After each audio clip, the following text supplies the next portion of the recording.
రాముడి గాథ సామాన్యమైనది. రామాయణంలో ఒక పేజీ ఇంకో పేజీ మధ్యలో ఏం జరుగుతుందో మనం సులభంగా ఊహించగలం. ఎందుకంటే రాముడు చాలా సర్వసాధారణమైన జీవితం జీవిస్తూ ఒక ఉత్తమ పురుషుడు ఎలా ఉండాలో అందరికీ చాటి చెప్పాడు. కానీ కృష్ణుడు అలా కాదు. అసాధారణమైన, అసలు ఊహించడానికి వీలులేని జీవితాన్ని సాగించాడు.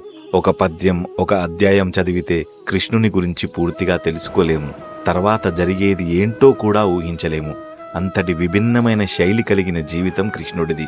అప్పుడే మురళి వాయిస్తాడు, మరుక్షణమే యుద్ధంలో ఉంటాడు, ప్రియురాల్ని లాలిస్తాడు, అల్లరి చేస్తూ ఏడిపిస్తాడు, అయిన వారిని ఆదరిస్తాడు, ఆప్తులని ఆదుకుంటాడు, ప్రకృతిని, పశువులని అందరినీ సమానంగా చూస్తాడు.